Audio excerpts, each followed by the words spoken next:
할렐루야. 12월 31일 목요일입니다. 베드로후서 마지막 10절부터 베드로후서 3장 10절부터 끝절 18절까지 말씀을 먼저 읽겠습니다. 그러나 주의 날이 도적같이 오리니 그 날에는 하늘이 큰 소리로 떠나가고 물질이 뜨거운 불에 풀어지고 땅과 그 중에 있는 모든 일이 드러나리로다.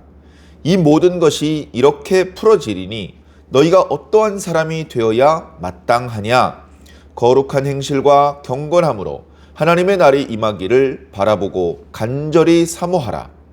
그날에 하늘이 불에 타서 풀어지고 물질이 뜨거운 불에 녹아지려니와 우리는 그의 약속대로 의가 있는 곳인 새 하늘과 새 땅을 바라보도다. 그러므로 사랑하는 자들아, 너희가 이것을 바라보나니 주 앞에서 점도 없고 흠도 없이 평강 가운데서 나타나기를 힘쓰라. 또 우리 주의 오래 참으심이 구원이 될 줄로 여기라. 우리가 사랑하는 형제 바울도 그 받은 지혜대로 너희에게 이같이 썼고 또 그 모든 편지에도 이런 일에 관하여 말하였으되 그 중에 알기 어려운 것이 더러 있으니 무식한 자들과 굳세지 못한 자들이 다른 성경과 같이 그것도 억지로 풀다가 스스로 멸망에 이르느니라. 그러므로 사랑하는 자들아, 너희가 이것을 미리 알았은즉 무법한 자들의 미혹에 이끌려 너희가 굳센 데서 떨어질까 삼가라. 오직 우리 주 곧 구주 예수 그리스도의 은혜와 그를 아는 지식에서 자라가라. 영광이 이제와 영원한 날까지 그에게 있을지어다. 아멘. 아멘. 예, 감사합니다.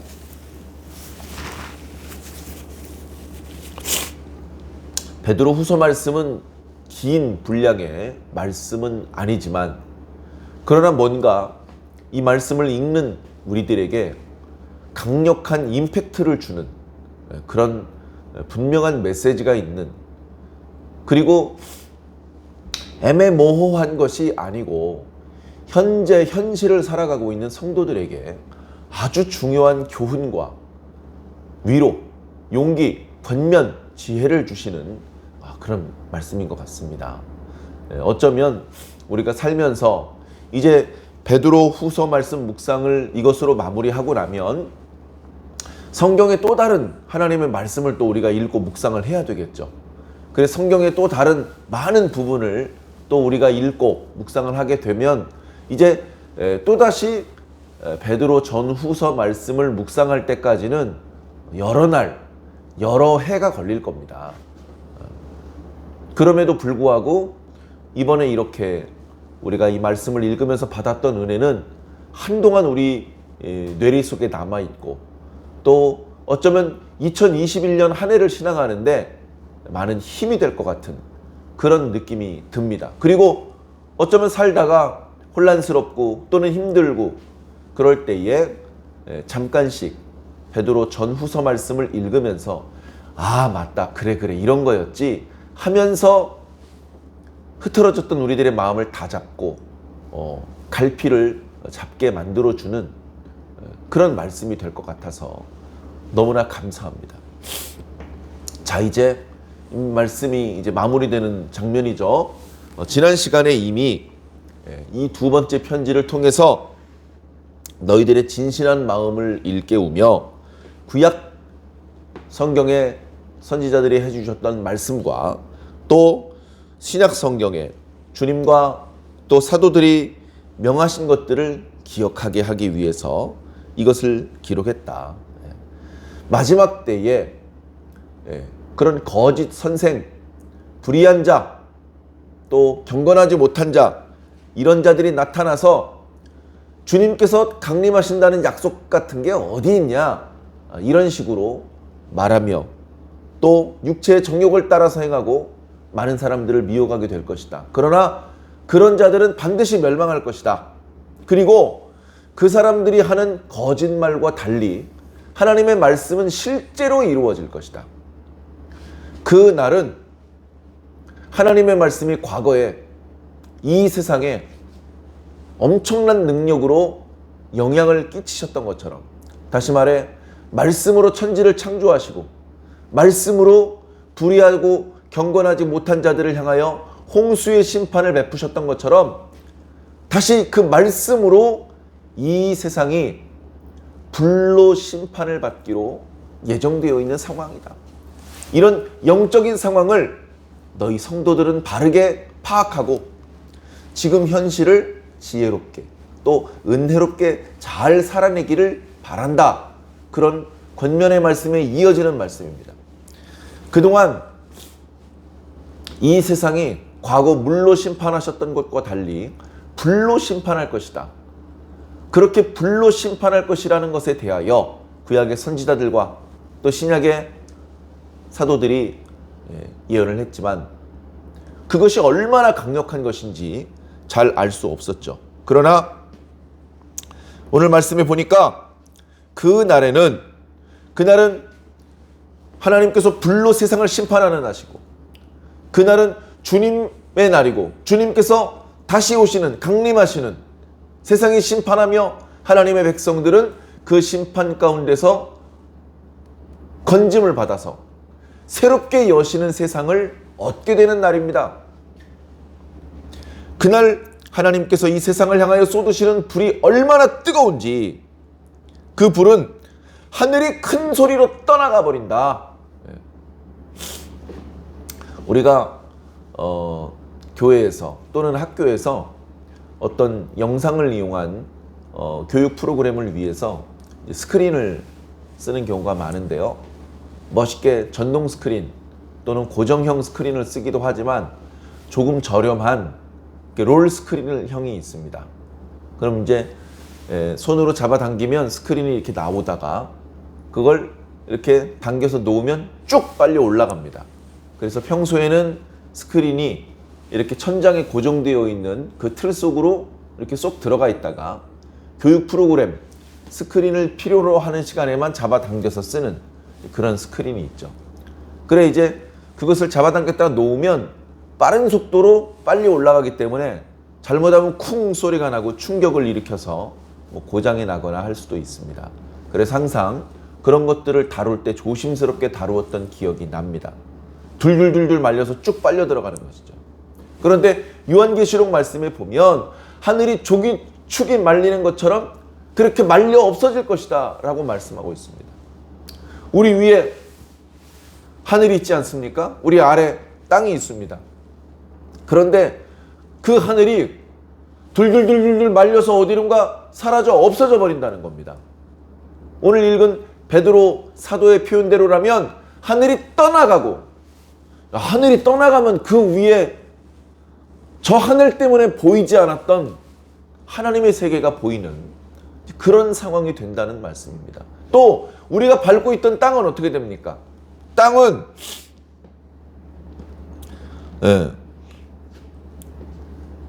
그 중에 있는 모든 일이 드러날 것이다. 그리고 그 중간에 있는 모든 물질들은 녹아 없어져 버릴 것이다. 이런 뜨거운 불이 임하면 우리 사람은 어떻게 될까요? 사람은 견딜 수가 없겠죠. 사람의 신체를 구성하던 모든 물질들은 녹아서 없어질 것입니다. 물론 불이 아무리 뜨거워도 그 사람의 영혼을 소멸시키지는 못할 겁니다.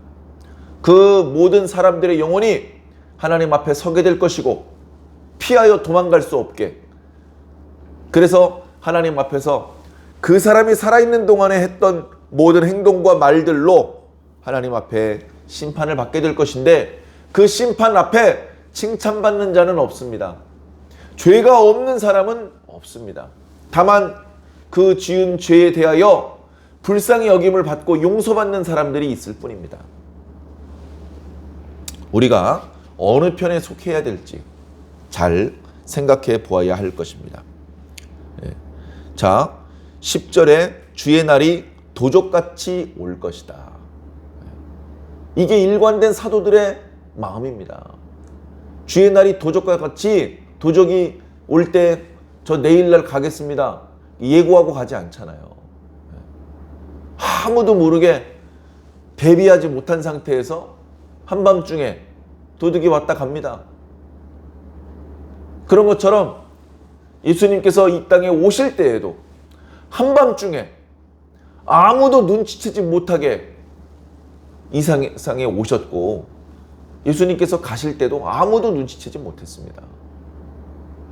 다시 오시는 것은 요란뻑적지근하게 모든 사람이 알 수 있도록 예고를 하고 오시는 것이 아닙니다. 모든 사람이 짐작할 수 있는 방법으로, 모든 사람이 느낄 수 있는 방법으로 그렇게 오시지 않죠. 그건 도적같이 오는 게 아니죠. 주님께서 반드시 오십니다. 그런데 도적과 같이 호련히 오십니다. 그렇게 오시더라도 깨어있는 성도들은 주님을 영접할 것이며, 심판의 주로 오시는 주님 앞에 점도 없고 흠도 없이 평강 가운데 발견될 것입니다. 우리가 그렇게 되기를 소망하며 그렇게 될 수 있는 성도로 지금 살아가야 하는 것입니다. 자, 이 모든 것이 이렇게 풀어지리니 11절. 자, 중요한 건 심판이 언제다, 어떤 일이 그날 있을 것이다, 이런 종말론적인 지식, 정보의 전달에 있는 게 아닙니다. 그건 얘기해 줘봤자 이해도 못합니다. 그게 중요한 게 아니고, 그런 날이 임할 때 너희들의 심령 상태가 어떻겠느냐, 하나님의 진노를 당할 수밖에 없는 죄인의 모습일 것이냐, 그 진노를 피할 수 있는 의인의 모습일 것이냐. 자, 어떤 것이 우리들이 취해야 될 삶의 태도이고 모습입니까?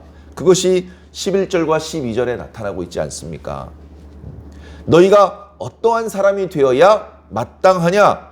거룩한 행실과 경건함으로 하나님의 날이 임하기를 바라보고 간절히 사모하라.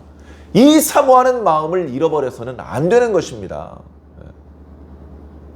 우리가 깨어 있어야 됩니다. 깨어 있는 것의 반대를 잠자는 것 또는 술 취하는 것이라고 표현했습니다. 잠자 있는 상태, 술 취한 상태는 불러도 대답도 못합니다. 들쳐 업고 옮겨놔도 감각하지 못합니다. 그래서 영적으로 잠들어 있고 술 취해 있는 상태는 어떤 상태냐? 주의 날이 있다는 것을 잊어버리는 상태입니다. 주의 날을 더 이상 기다리지 않는 상태입니다. 그런 상태가 술 취한 상태, 잠자는 상태, 어쩌면 이미 죽어있는 상태입니다. 살아있는 성도는 항상 주의 날, 주님께서 다시 오시는 날에 포커스를 맞추어서 그 날을 기준으로 살아가는 것이죠. 공부 잘하는 학생은 항상 시험 보는 날의 마음이 있습니다. 학생들이 보는 시험 중에서 대입 수학 능력고사 중요하죠. 항상 그 시험을 보는 날로 자신의 삶에 초점이 맞춰져 있는 학생은 잠을 자도 밥을 먹어도 친척 집에 놀러 가도 항상 그 날을 염두에 두고 있습니다. 그렇게 하는 학생이 좋은 성적을 거둘 수 있고, 긴장의 끈을 늦추지 않고 매우 힘든 과정을 잘 극복해내어서 좋은 결과를 얻어낼 수 있는 것입니다. 신앙인도 마찬가지입니다. 밥을 먹든 잠을 자든, 같은 신앙의 동지들과 만나든 불신자들 속에 들어가서 생활을 하든, 마음은 항상 주님께서 다시 오시는 순간을 떠올리며 그 순간을 기준으로 살아가는 그런 성도가 깨어있는 성도고, 일하는 성도고, 주님이 오실 때만 영접할 수 있는 성도인 것입니다. 자, 그 날이 하늘에 불이 타서 풀어지고 물질들이 뜨거운 북에 녹아지려니와, 우리는 그 불과 함께 불타 없어질 저 경건치 않은 사람들과 달리 녹아 없어지지 않고, 그분께서 약속하신 대로, 그분께서 다시 오실 것을 약속하셨고, 당신의 자녀들에게는 사랑의 아들의 나라를 주실 것을 약속해 주셨는데, 그 약속대로 의가 있는 곳인 새하늘과 새 땅을 바라본다. 보기만 하고 들어가지 못한다가 아니고 그 영광의 나라에 들어가서 모든 구원의 기쁨을 누리게 될 것을 말씀해 주고 있는 것입니다. 자, 그러니까 14절에 그러므로 모든 일이 이런 식으로 진행을 되기 때문에 너희들은 저 악하고 경건하지 못하며 불법한 자들에게 속아서 너희들의 믿음이 타격을 받고 소망하는 나라에 들어가지 못하는 불행에 떨어지지 않기를 바란다. 너희들은 주님께서 다시 오실 때에 점도 없고 흠도 없이 평강 가운데 나타나기를, 주님의 눈에 발견되기를 힘쓰라. 주님께서 더디 오신다고 생각하지 마라. 주님의 오래 참으심이 너희의 구원이 된다는 것을 기억해라. 이 주님께서 다시 오신다는 사실에 대하여 바울이라는 친구도 열심히 전파하고 다니고 있으며, 그리고 여러 지역에 있는 성도들에게 편지를 써서 보냈다고 내가 들었다. 나도 그 편지 읽어봤다. 그 편지의 내용대로다. 주님께서는 반드시 다시 오신다. 바울의 편지의 내용 중에 보니 더러 어려운 부분이 있더라. 그러나 영적인 깊이가 있고 모든 주님의 뜻에 대하여 통달했던 베드로는 바울 사도의 글을 읽으면서도 막힘이 없이 그래 맞아. 이 젊은 친구가 이걸 어떻게 알았지? 주님의 은혜로군. 맞아. 이 친구가 나보다 더 이 어려운 내용을 쉽게 잘 표현했군. 그래 맞아. 많은 성도들이 이 친구가 쓴 이 편지를 읽어야 될 것 같아. 이렇게 이제 베드로 사도도 바울 사도와 그의 쓴 기록들을 주님의 복음으로 인정해 주시는 것이죠. 자, 그런데 바울 사도가 또 어떤 것을 걱정하냐 하면 무식한 자들이, 그리고 굳세지 못한 자들이 이 이해하기 어려운 부분의 말씀을 억지로 해석을 하려다가 멸망을 당하는 경우가 있더라. 이미 1장에 이 예언의 말씀은 사사로이 풀 것이 아니다. 왜냐? 이 예언은 언제든지 하나님의 감동하심을 따라 성령을 통해서 하나님께 말씀을 받은 사람이 기록한 것이기 때문에 그렇다. 그 말씀을 바르게 읽고 이해하려면 그 말씀을 기록할 때와 마찬가지로 성령님께서 조명해 주셔야만 그 말씀을 바르게 읽고 그 뜻을 바르게 깨달을 수 있는 것입니다. 그래, 우리가 17절에 사랑하는 자이들아 너희들은 이것을 미리 알았은즉, 이 말씀을 미리 사도들을 통해서 배워서 알고 있으니 처음에 사도들을 통해서 배운 말씀 그대로 믿고 그대로 너희들이 깨닫도록 해라. 나중에 온 거짓 교사들이 한 그 거짓말들, 사도들이 가르쳤던 그 교훈을 흐트러뜨리고 부정하는 그런 말들에 현혹되지 않기를 바란다. 무법한 자들의 미혹에 이끌려 너희마저도 굳센 데서, 올바른 그 복음의 지식이 정립한 데서 떨어질까 두렵도다. 그렇게 말하고 있는 것입니다. 그래서 우리는 11, 12절에 있는 것처럼 너희가 어떠한 사람이 되어야 마땅하냐? 거룩한 행실과 경건함으로 하나님의 날이 임하기를 바라보고 간절히 사모하는 모습이 되어야 할 것이며, 무법한 자들이 하나님의 말씀을 억지로 풀고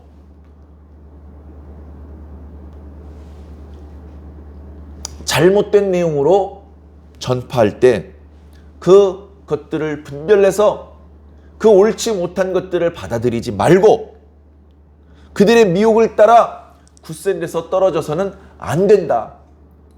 계속해서 올바른 복음을 붙잡고 다시 오실 주님을 간절히 소망하면서 오늘 하루하루를 살아야 할 것이다 라고 말씀해주고 있는 것입니다. 자, 이제 맨 마지막 한 구절을 남겨두고 있습니다. 베드로후서 1장 앞부분에서 강조했던 것처럼 하나님과 예수 그리스도를 아는 지식에 대하여 다시 한번 강조하고 있습니다. 오직 우리 주 곧 구주 예수 그리스도의 은혜와 그를 아는 지식에서 자라가라. 우리는 계속해서 예수님을 아는 지식이 더욱 커져야 합니다. 이 지식은 자주 반복해드렸던 것처럼 단순히 정보와 데이터의 양이 아닙니다. 이 지식은 관계적이고 체험적이고 인격적인 지식입니다. 주님에 대한 기록을 많이 읽고 주님에 대한 지식을 많이 암기하는 그런 지식이 아니고 주님을 더 자주 만났을 때 얻어지는 지식입니다. 주님을 만나야 됩니다. 주님을 인격적으로 만나야 됩니다. 주님께 직접 말씀을 들어야 됩니다. 주님께 직접 우리의 기도를 올려드리고 주님께 직접 말씀을 들어야 됩니다. 그렇게 주님을 만났을 때 우리는 주님이 누구인지 깨닫게 될 것입니다. 누구를 통해서 전해 들은 것이 아니라 내가 직접 체험하고 경험한 주님에 대하여 말할 수 있는 자가 될 것입니다. 그런 식으로 우리는 주님에 대한 지식이 자라가야 하는 것입니다. 영광이 주님에게 있도다. 그런데 언제? 이제와 영원한 날까지. 지금 현재와 그리고 앞으로 영원히 뻗어가는 모든 시간 속에 있다는 말씀인데 이 현재와 무한한 미래는 똑같지 않죠. 전혀 다른 것이죠. 그러나 8절에 있는 것처럼 주께는 천년이 하루 같고 하루가 천년 같은 분이시기 때문에 주님께는 아무 차이가 없을 수도 있습니다. 그 주님의 놀라우신 그 관점을, 주님의 그 놀라우신 능력을 우리가 믿고 이해할 수 있는, 그리고 뒤따라 갈 수 있는 우리들이 되기를 바랍니다. 베드로 전후서 말씀을 통해서 사랑하는 성도 여러분, 흔들림이 없이 현재를 잘 살아가시기를 바랍니다. 다양한 양상의 고난이 나타날 때에 당황하거나 흔들리거나 원망하지 마시고 그 고난이 우리의 잘못 때문이 아니고 부당하게 당하는 고난이라 할지라도 하나님을 생각함으로 참으시고 그리스도인이기 때문에 당하는 모욕이라면 오히려 복되다는 것을 아시고 기뻐하시기를 바라며 어려움이 있는 중에도 선을 행하고 형제들을 사랑하는 자, 그리고 경건하지 못한 자들을 분별하며 그들을 용납하지 말고 그들에게 악한 영향을 받지 않으며 오직 참된 복음 안에서 주님만을 본받아가는 하나님 나라에 합당한 성도들로 오늘 하루하루를 살아가시며 하나님 나라의 주인공들이 꼭 되시기를 주님 이름으로 간절히 축원합니다. 기도하겠습니다. 하나님, 주님의 말씀은 반드시 이루어질 줄로 믿습니다. 주님의 말씀을 오해하고 잘못된 방법으로 해석하며 성도들을 미혹하는 그런 역사들도 있습니다. 그럼에도 불구하고 깨어있는 성도, 주의 말씀만을 붙잡는 성도들은 그 잘못된 것들을 분별하여 알며 그 잘못된 것들을 용납하지 않고 오직 주의 말씀, 오직 주님만을 붙잡고 가게 될 줄로 믿습니다. 오늘 신앙하고 있는 저희들도 사람의 인도를 받지 않게 하여 주시옵소서. 사람의 생각을 따르지 않게 하여 주시옵소서. 오직 성령의 인도를 받으며 오직 말씀의 인도를 받는 자가 되기를 간절히 소망합니다. 주님의 말씀이 어떻게 펼쳐질지, 언제 펼쳐질지, 어디서 펼쳐질지 저희들은 알 수 없습니다. 그러나 주님께서 우리를 사랑하신다는 것은 압니다. 주여, 이 때에 우리가 어떠한 사람이 되는 것이 마땅하겠습니까? 이 옳지 못한 세상을 본받지 말고 오직 거룩한 행실과 경건함으로 살게 하여 주시옵소서. 주님께서 다시 오실 것을 굳세게 믿으며 그날을 간절히 사모하는 자가 되게 하여 주시옵소서. 진정으로 진심으로 주님을 사랑하며 주님께서 다시 오실 날, 주님을 만나는 날, 주님의 말씀이 이루어지는 날, 주님의 심판이 약한 세상에 베풀어지는 날, 주의 백성이 구원을 얻는 날을 간절히 소망하며 고대하는 자가 되게 하여 주시옵소서. 주님의 은혜 가운데 2020년을 달려왔습니다. 이제 오늘 마지막 날입니다. 주님 감사합니다. 되돌아보는 모든 시간들 다소간의 아쉬움과 후회도 있지만 그러나 주님께서 함께 하셨고 인도해 주셨기에 여기까지 올 수 있었습니다. 고마우신 주님, 그 우리와 동행하시고 우리를 이끌어 주시는 은혜가 2021년도에도 역사되기를 간절히 소망합니다.